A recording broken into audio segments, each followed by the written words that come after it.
exteriores, do mundo exterior, do mundo empírico, por um lado. Mas, por outro lado, como fica a questão dos conceitos universais? O nominalista, obviamente, ele não vai afirmar que existam conceitos universais. Ele rejeita essa possibilidade. Tá? Mas então, vamos refrescar a memória. O que seriam esses conceitos universais?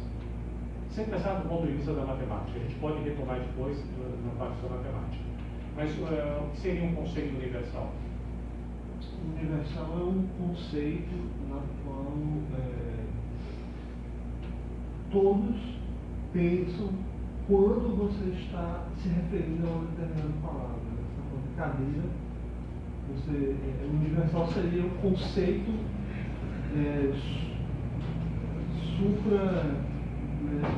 que define cadeira em qualquer linguagem. Seria essa a definição do universal. Porque o Platão seria o conceito da cadeira ideal, né, que desce até nós uma representação imperfeita. Né? Bom, então, isso pode ser estendido a outros conceitos que teriam caráter de universalidade. Tá? Abrangendo, portanto, uma classe como uma regra que isso não, a regra já no sentido da linguagem. Mas é supralinguístico. Nesse sentido da linguagem. O universal é supralinguístico. Universal, não, depende se você, por exemplo, um nominalista vai rejeitar a existência do conceito universal. Ele vai afirmar apenas que se trata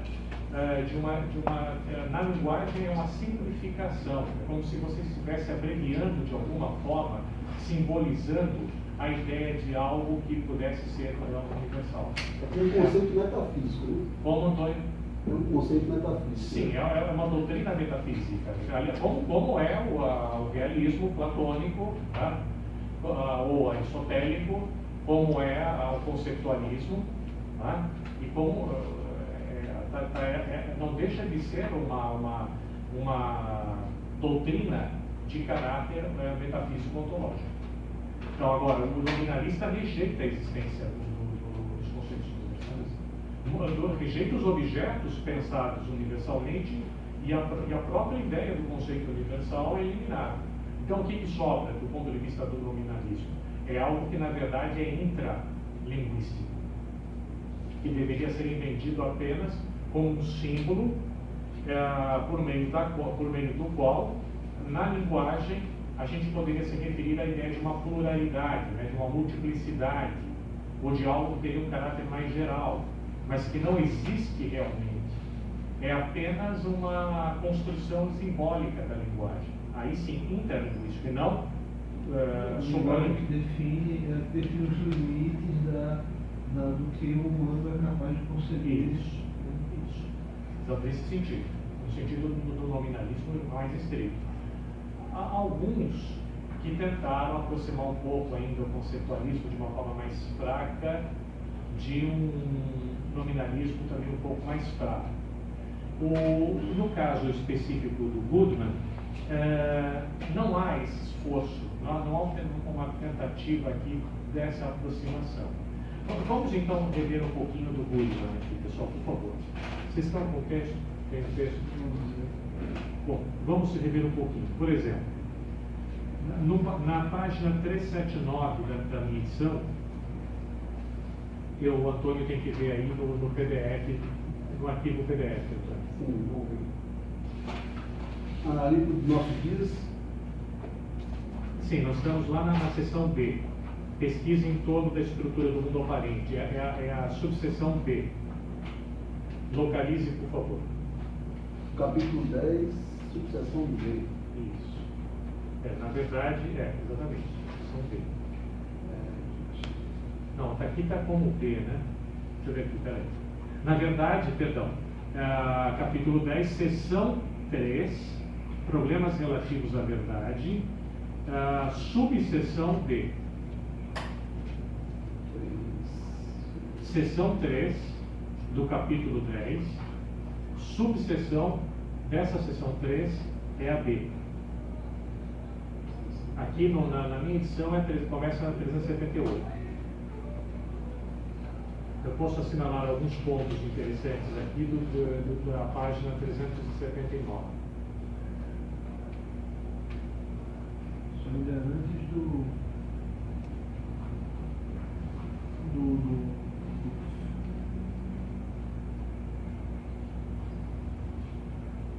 acabou o ontológico.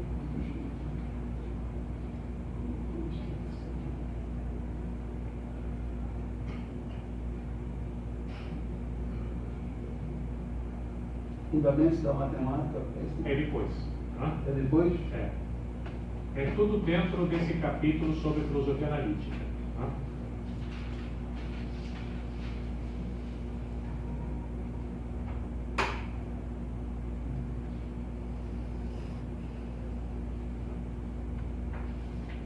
Bem depois, né?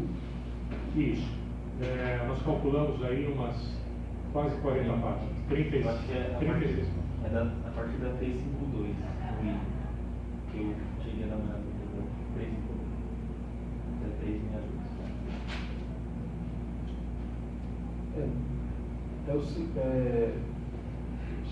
Antes de ética, né? Sim. Análise lógica do conceito.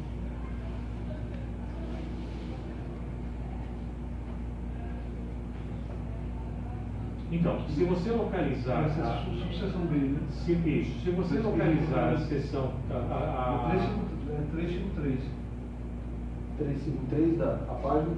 da página. que começa a subseção B.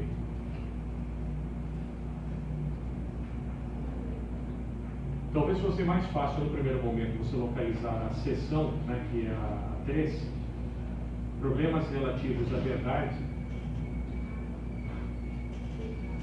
e depois você tem um texto, né? Tem uma escala. Tudo bem.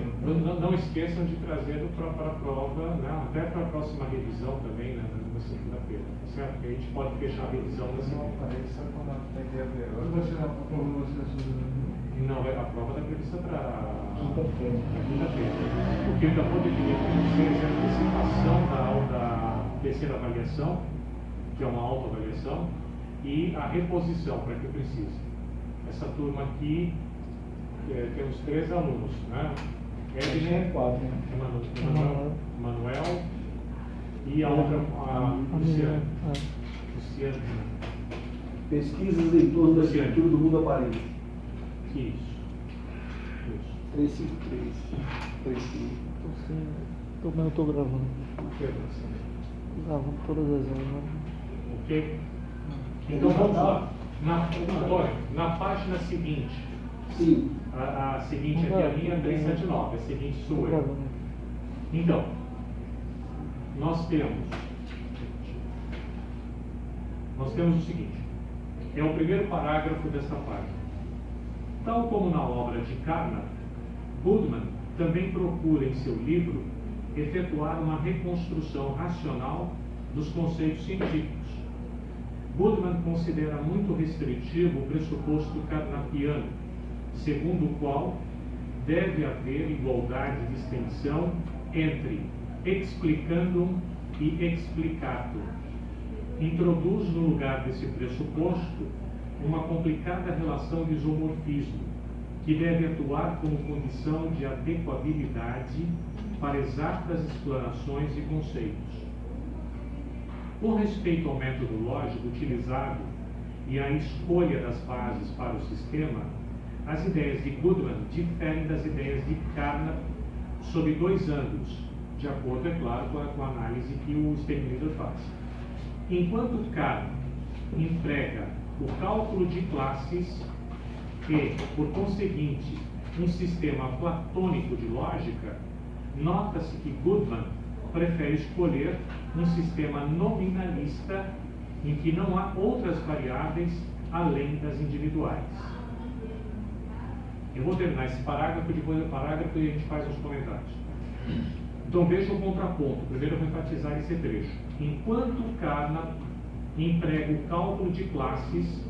Se vocês preferirem, aqui podem substituir o cálculo de classes, por exemplo, por um cálculo de predicados de segunda ordem, de ordem superior. E, por conseguinte, um sistema platônico de lógica. Nota-se que Goodman prefere escolher um sistema nominalista, em que não há outras variáveis além das individuais. Goodman parte, portanto, de bases mais fracas, ou seja, todos os pressupostos nominalistas devem ser aceitos pelos adeptos do platonismo. Ou seja, se quantificar sobre variáveis de primeira ordem é pacífico. Nenhum defensor do platonismo rejeitaria. Embora a recíproca não vale. Esse é o ponto importante. Nem todos os pressupostos platônicos serão aceitos pelos adeptos do nominalismo. A escolha de Goodman deflui de várias considerações que o levam a rejeitar o conceito abstrato de classe. Em vez do habitual cálculo de classes, Goodman prefere servir-se para a construção do seu sistema de um cálculo de indivíduos, por ele mesmo elaborado. Na verdade, sem entrar em detalhes técnicos, não nos interessa nesse ponto, nesse nível, na verdade ele cria e concebe uma espécie de subsistema de uma linguagem e lógica de primeira ordem. Tá? Então, ele, nesse sentido, ele se afasta, por exemplo, de Carnap, que admitia, sim, o cálculo sobre classes. O que significa cálculo sobre classes? Significa que você pode quantificar. Quando ele fala da igualdade de extensão entre explicando e explicado, Isso. seria isso? Não, quando você tem, por exemplo, uma dada definição, você quer definir um determinado conceito que se refere a certos atributos. Se você tentar reduzir isso no âmbito da linguagem, a palavra, a diferença você sabe, do significado. Explicando. Primeiro, eu não sei se a questão é desse tipo, antes de dar um exemplo, pensando de uma forma mais elaborada. O que seria o explicatum em oposição ao explicando? O explicado é o que é explicado. E explicando É o que explica. Perfeito. Vamos repetir para isso ficou claro. São palavras de ordem latinas, tá? E a ideia é a seguinte: Não é uma palavra diferente para ciência referência, não.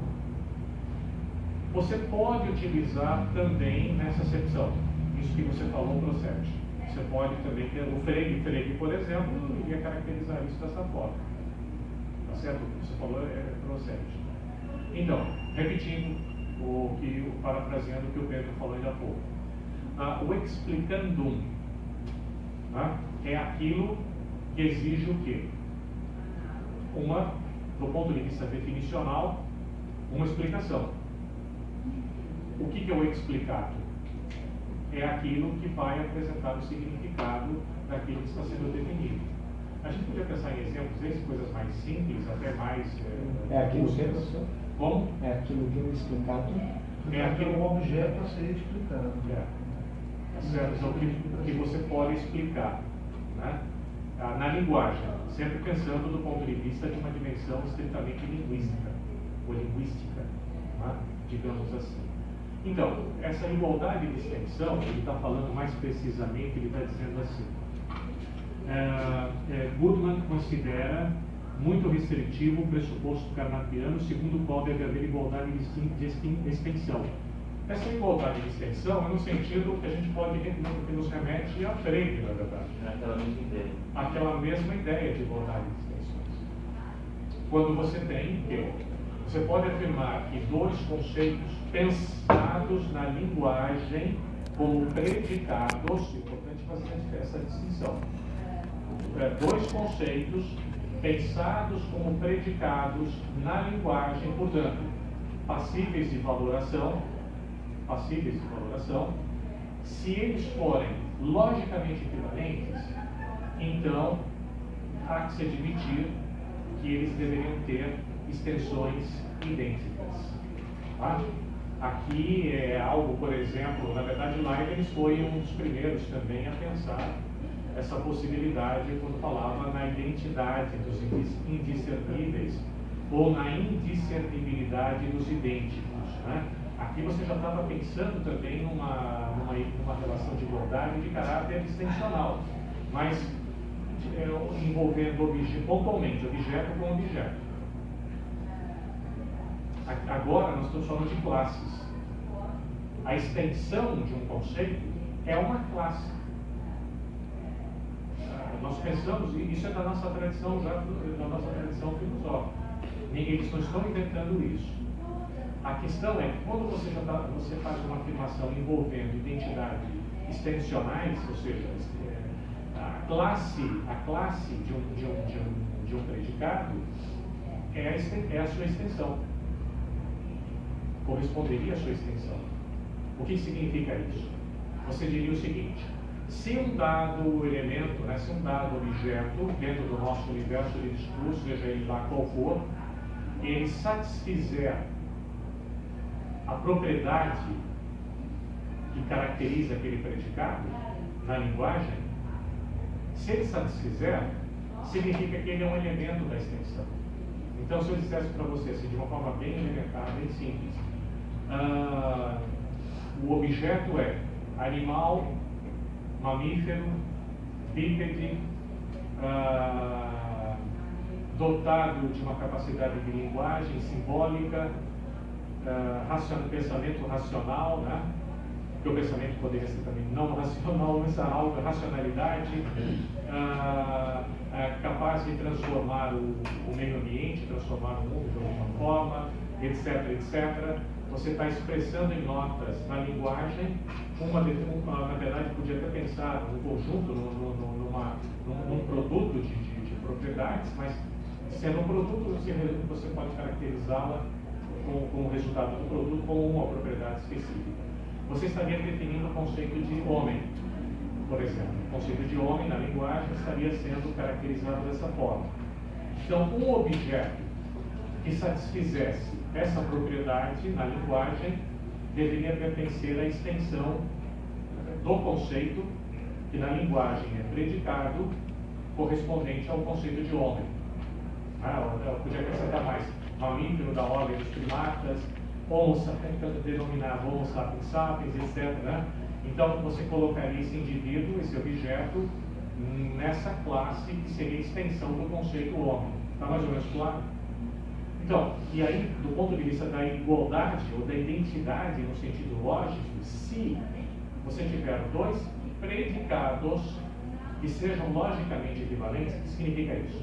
Ou são ambos falsos, ou são ambos verdadeiros. Não existe a possibilidade de um ser verdadeiro ou ser falso. Não seriam logicamente equivalentes. Então, se eu tenho um predicado P e um predicado Q, se P e Q, né? Se entre P e Q se estabelecer uma relação de equivalência lógica, se eles forem logicamente equivalentes, então as suas extensões deveriam ser necessariamente idênticas, nesse sentido. Então, essa identidade, só que essa identidade envolve um apelo, envolve um recurso, digamos assim, ao conceito de classe. E o Goodman está tentando contornar isso daí no âmbito da linguagem. Ele está tentando amenizar esse aspecto que envolveria identidade de classes.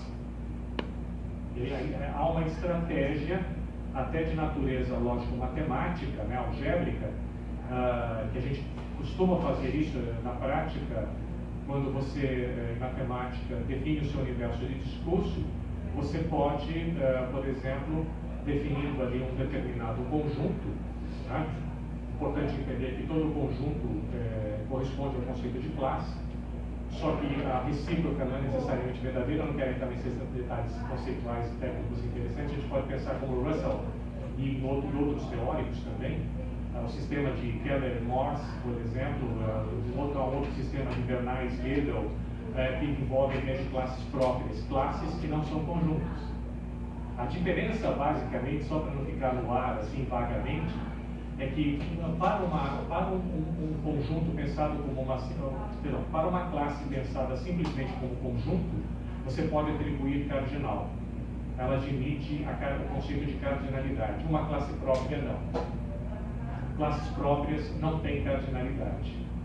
Então, por um exemplo de uma classe própria, se eu dissesse para vocês assim, defina o conjunto, esse sim, deixaria de ser conjunto, na verdade. Imagine uma coleção, vamos falar de forma mais vaga. Imagine uma coleção de objetos, eu vou chamar isso pela letra U maiúsculo, esse U sendo definido como são todos aqueles objetos que são idênticos a si próprios. Esse objeto era aquilo que Frege, por exemplo, chamava de classe universal. Conjunto universal. Seria o conjunto de todas as coisas que podem existir. Tá? Nós verificamos o seguinte, que esse conjunto universal, ou classe universal, não é um conjunto no sentido simples da palavra. Ele não admite, se você tentar estabelecer um cardinal, você vai cair numa contradição. Existem várias antinomias que mostram, uma mais simples até foi, na verdade, descoberta pelo próprio Cantor.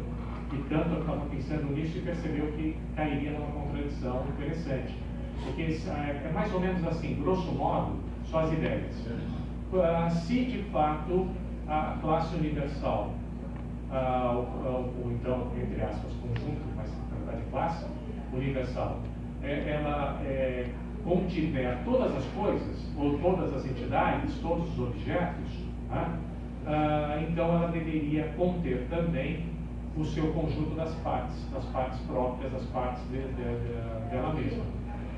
Só que o conjunto, potência, o conjunto das partes de um conjunto, é sempre maior, do ponto de vista da cardinalidade, do que os elementos do próprio conjunto. Por exemplo, vamos pensar de forma intuicionista, de forma finitária. Por exemplo, se eu tiver um conjunto que não tem nenhum elemento, o conjunto das partes dele é formada pelo quê? Pelo singleton, pelo conjunto unitário do vazio. Se eu tiver um conjunto com, por exemplo,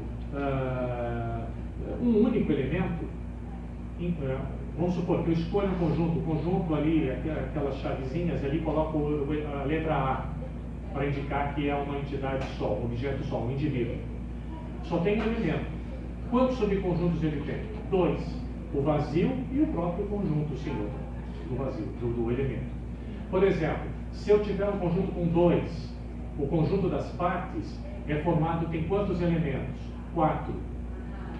O vazio, o próprio conjunto e o unitário do primeiro elemento, por exemplo, a letra A, e o unitário do segundo elemento, por exemplo, a letra B.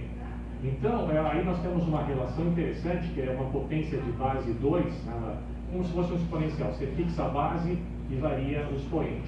Então, em outras palavras, é como se eu estivesse dizendo, finitariamente, a gente pode até demonstrar isso. Tanto é que os intuicionistas nunca rejeitaram esse ponto. O problema é quando você fala em conjuntos infinitos. Mas vamos lá, chega lá. Então, imagine então, uma situação, você vai dizer o seguinte, bom, então, isso mostra o quê? Que o número de partes, ou se preferir, o número de subconjuntos ou subclasses de um dado conjunto é sempre maior do ponto de vista da cardinalidade, ou seja, o número de elementos, do que os próprios elementos do conjunto. Se o conjunto tiver 1, o conjunto das partes é formado por 2. Se o conjunto tiver 2 elementos, o conjunto das partes vai ser formado por quê? 2 elevado à segunda, 4 elementos. Se tiver 3 elementos, o conjunto das partes vai ser 2 elevado à terceira, 8 subconjuntos. Então é como se você dissesse o seguinte, há mais partes do que elementos de um conjunto dado. Conceitualmente, isso que está sendo dito. Há mais partes de um dado conjunto do que o próprio número de elementos do conjunto. Essa é a ideia. Então, isso, do ponto de vista finitário, até por indução, a gente pode até demonstrar isso. Não vou entrar em detalhes nessas coisas. nesses detalhes, nesses aspectos mais formais dedutivos com vocês. Mas, agora, de um ponto de vista conceitual, não é difícil entender isso. Quer dizer, o número das partes, tá, de um dado conjunto, qualquer que seja, é sempre, do ponto de vista da cardinalidade, maior do que o número de elementos do próprio conjunto. Essa é a ideia. Então, se você pensasse numa classe que tivesse o caráter de ser universal, ela teria, sendo universal e contendo, se ela contivesse, né, contivesse todos os objetos, deveria conter também as suas subclasses, como elementos. Mas, se fizer isso, né, se ela é o universo maior possível, o conjunto é um conjunto universal, isso acarretaria uma contradição. Por quê? Simples. Porque tem um teorema importante, chamado Teorema de Cantor, que mostra que em qualquer situação, inclusive, não só no caso finito, restrito, mas no caso infinito ou transfinito, o conjunto das partes, do ponto de vista da cardinalidade, o cardinal do conjunto das partes é sempre maior, estritamente maior do que o cardinal do conjunto dado. Então, você cairia numa contradição, porque, primeiro, o conjunto das partes do conjunto universal deveria ter um cardinal maior do que o próprio conjunto universal. E não é o caso. Porque se você imaginar que o conjunto universal deve conter tudo, deveria conter as suas partes. As suas partes também seriam elementos daquele conjunto. Vocês estão acompanhando o raciocínio? Estão acompanhando o raciocínio? Eu estou tentando evitar simbolizar isso, formalizar. Mas, então, a ideia é, pelo menos essa representação mental. Se existisse um conjunto universal, no sentido daquele que conteria todos os objetos, deveria conter não só ele próprio, mas deveria conter, inclusive, que todas as suas partes. Todas as suas partes seriam elementos dele. Então, você extrapola o conceito de cardinalidade e não é aplicável. Russell foi um dos primeiros, claro, Cantor antecipou isso, mas depois o Russell, trabalhando em cima da teoria de Cantor, né, que ele considerava extraordinária, e é mesmo, e é fantástico. Isso exigiria a aceitação da indução como uma forma válida de tirar conclusões, no caso. Especialmente no caso Claro, se você quiser aceitar a existência de universais, nesse contexto você teria que aceitar também indução. Correto, isso é verdade. É verdade. Porque sem indução você não tem mais como realizar esse exercício de expansão. Isso. Perfeito. Correto, mas a indução e não só a indução, é infinito, né? Duas coisas, na verdade. Então vamos aproveitar dele. Além, é claro, respeitando a definição do conjunto das partes, tem dois pontos importantes se a gente pensar de forma mais técnica. Primeiro é a indução, que no caso finitário não é problemático, os intuicionistas também aceitam. No caso mas para a finitário. aceitação de conjunto universal, você precisa de ser infinito, né? Ou não? Não. Você teria que ser potencialmente infinito em potencial. Sim, claro, tanto é que a gente trabalha, por exemplo, qual é o conjunto, por exemplo, qual é o conjunto potência, o conjunto das partes do conjunto dos números naturais? Já falamos um pouco sobre isso, vocês esqueceram. Vou repetir. Como é que eu posso representar matematicamente falando, como se faz em análise matemática, né, em teoria dos conjuntos, o que significa o conjunto das partes do conjunto dos números naturais? O conjunto dos números naturais é um conjunto potencialmente infinito. É o primeiro, o conjunto base da contabilidade. O conjunto dos números reais. São os reais. Então, você pode, então, aí sim, você pode estender a indução, que é chamada de indução transfinita. Quem fez isso pela primeira vez? Cantor. tanto eu fiz isso pela primeira vez. Então, o conceito de indução poderia ser estendido para classes de objetos não contáveis. Isso o intuicionista tem medo. Ele faz um exorcismo, né, digamos, um exorcismo com relação a isso. Isso é uma coisa que seria demoníaca, digamos assim, para o intuicionista. Agora, para coleções sempre infinitárias, não há problema. Quando você trabalha assim com uma coleção que envolva uma infinidade, há aspectos problemáticos. Mas, de um modo geral, estricto sensu, o conceito de indução, para um intuicionista mais radical, ele não deixa de ser problemático, porque tudo bem, o máximo que ele pode fazer, como o Goodman o fez, é você então dizer o seguinte: dada uma propriedade, pensando isso, claro, falando isso em nível metalinguístico, dada uma propriedade, eu quero verificar o quê? Se essa propriedade ela vale, ou seja, ela é verdadeira para zero, por exemplo, e mais ainda, se eu tiver uma hipótese indutiva, se valer para um dado número natural, também for válida para o seu sucessor, então, o que diz o princípio de indução? Eu vou estendê-la para todos os números naturais. É isso que diz o princípio de indução. Bom, qual é o problema? Nós podemos quantificar essas propriedades através de predicados, é claro. Na linguagem lógica, nós podemos quantificar sobre conjuntos, sobre classes, que são conjuntos, é claro, ou podemos quantificar sobre o quê? Sobre predicados que correspondam a propriedades monádicas. Então é como se eu tivesse dito assim: se na linguagem comum, apenas um recurso nominalista, o nominalista dissesse assim, dada uma propriedade